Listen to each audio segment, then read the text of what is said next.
Hi, I'm Michelle Corey from WHBS, and I'm here with Channel 19 news anchor Tiffany Tucker. So Tiffany, did you join any high school newspaper clubs or some sort of a club like a broadcasting station? I wish I could say yes, but I didn't. I knew I'd like to do speech communications, so when I finished high school, I went to Long Beach State, which wasn't far from where I used to ice skate because I was a competitive ice skater for many years, and I majored in speech comm. But I would always watch the news. I was always interested in the news. I'm the youngest of five, so I was always kind of nosy and liked to know what was going on. So I think in that sense, I kind of prepared myself with maybe I did some debates at school, and I always watched to see what the news was like. Why didn't you major in journalism? And a lot of people would say, why wouldn't you major in journalism if you want to become a reporter? Leslie Sykes is her name. She suggested to major in something different so that I will be well-rounded. Now, that might not be the advice that other people would give, but for me, it was great. So I majored, like I said, in speech comm, and it helped me be more well-rounded, I think. And then my experience was doing internships, which was kind of a different route of going about it instead of majoring in journalism.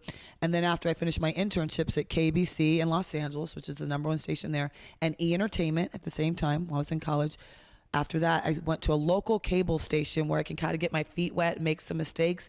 And I was there for a couple of years, and then that's when I started sending my tapes out. At the time, you would send tapes out instead of going online, send them all over the country. And it took me a couple of years, and then my first job was in Michigan, Indiana, working for WNDU.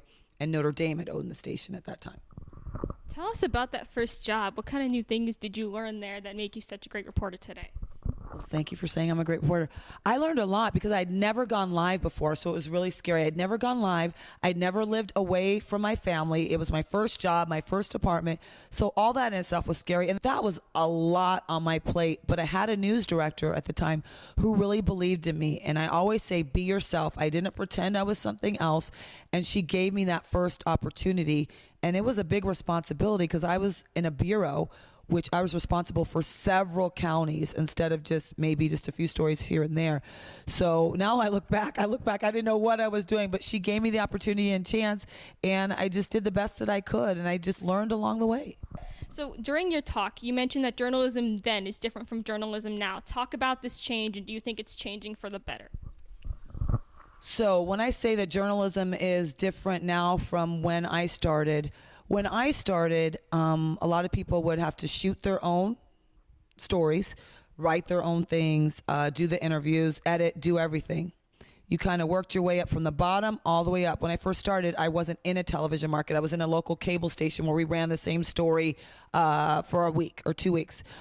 Then I got to South Bend, Indiana, which I think it was Market 84. There's like about 200 news markets, which was a great station because they had a helicopter, they had 2 bureaus, they had several live trucks. You always want to go to a place that's #1 because they have the most toys and things. So when I started, you had to work your way up several years before I got this position I'm in now. Now what has changed? Technology. With a cell phone, a lot of people get their news on their phone. A lot of people do Facebook Live, Instagram, all these different things. A lot of people now aren't taking all those steps it takes for me to be here. A lot of people are maybe going to one place or maybe 2 places and making that huge leap to the top 10 market, which Cleveland's like 19, LA I think is #2. That's the difference. And my only concern with that for some people is you don't make the mistakes in places that no one will see you. You don't make the mistakes that I made in Indiana. You're making those mistakes in a big market, and you may not be prepared for that. And the people who are watching you may not have all the confidence in you because they noticed you're making a lot of mistakes and you may not have the knowledge. So that's my concern. So it's also you're not making as much money, which is fine. If you're getting into TV to make a lot of money, those days are over. You're not making a lot of money necessarily, and you're having to shoot your own stuff in big markets like this. Even in LA, I have a friend who tells me they have MMJs, multimedia journalists, who are in Los Angeles carrying the camera, shooting their own stuff, and editing their own stuff. That's what we used to do when we first started off. So that is a big change. People are having to do more with less. So you have to love your job. You have to love it. So as you've probably seen, you're in our amazing TV studio. I love our amazing TV right. studio. So it's gorgeous. we're kind of a club that is, like you said, we're just starting up. Fantastic. What advice do you have for us? How can we improve? What should we do? And what do you think of this? First of all, I think you're doing a phenomenal job interviewing me.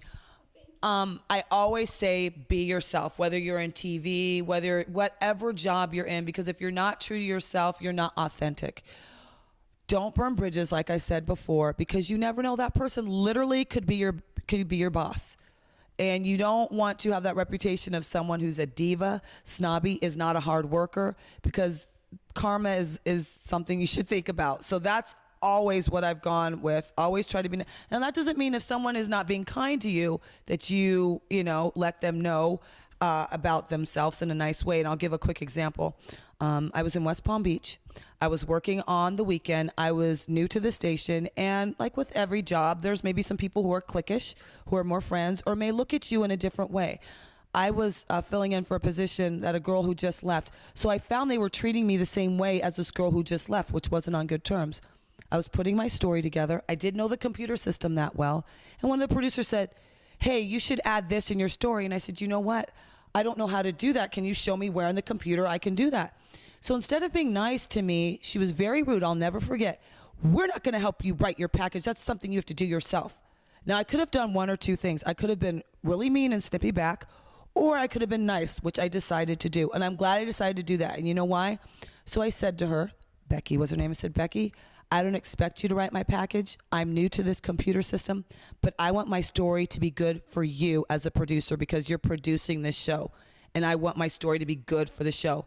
And her attitude turned completely around, because she thought, oh my gosh, it is my show. I want to have a good story in my show. I should be nice to this person and show them how to do it. So that's my advice, is stand up for yourself, but always be kind. There was another part you asked me about the road to journalism. Just watch TV news, be aware of your writing, be aware of how you look, because before you even open your mouth on camera, people are going to see if you have that hair sticking up and how you look. And presentation is everything. Be aware of the people who you're interviewing. Listen to what they're saying. Be compassionate and love what you're doing. Absolutely love what you're doing, and you'll do a great job.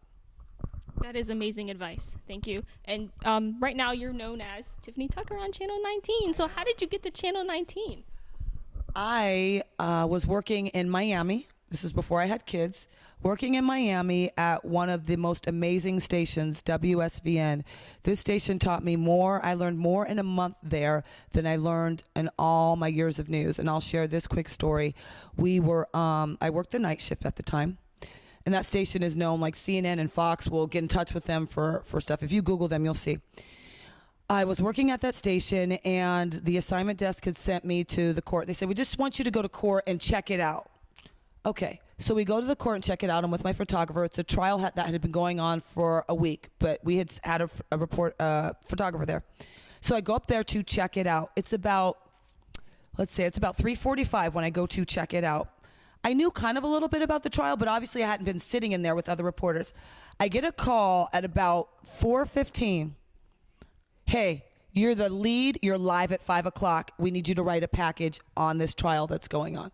Now you can imagine the panic in me. There was no, it had to be done. So thank God I had a photographer there who had been taking notes all day. He handed me what we had, tapes. I knew I didn't have time. I knew the basics of it, and I just had to get it done. That's like the fun energy. When people say they're nervous, that's what I call positive energy, because all those years of me practicing and learning whatever, that was a time when it put me to the test. So that's what I learned, at least there.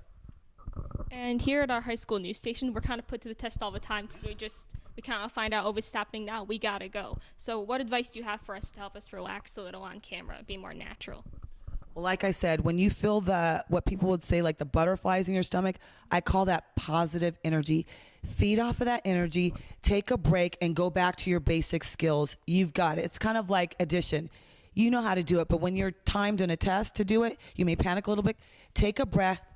Keep it simple. When I first started off in my career, I'd be so much of a perfectionist. I was getting in my own way. What's the basic gist of this story? Keep it simple. Make it easy to understand. If you don't understand what you're writing or saying, other people aren't going to understand.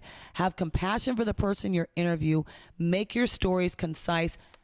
be yourself, show your personality doing it. That's the best advice I can give you. If you get caught up in all the words, it's not going to come out good. Be conversational. That's another thing. Be very conversational. Don't talk police talk. At 0700 hours, at 15:00 suspect A.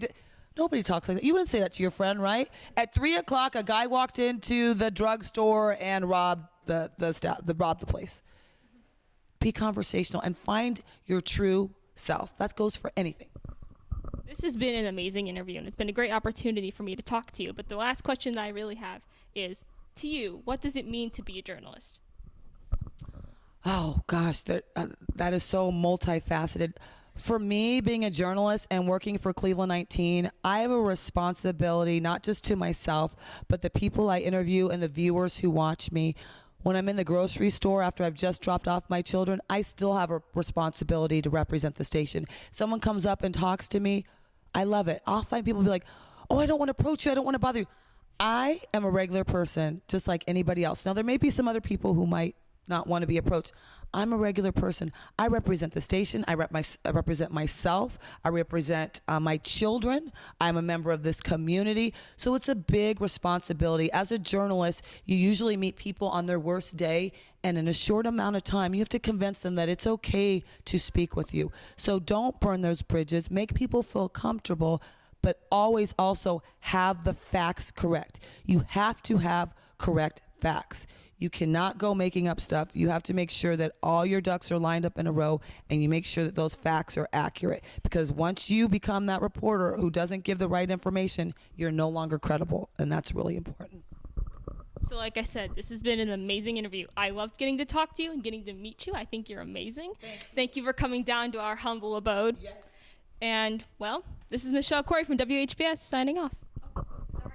Michelle, don't take my job. Just give me a few years before you take my job. But if you do, you'll be fantastic at it. Good job. You could. You could. I'm so proud of you guys. This is awesome. Thank you so much. Anything like this at school. Yay! This is Michelle Corey from WHBS signing off. For now.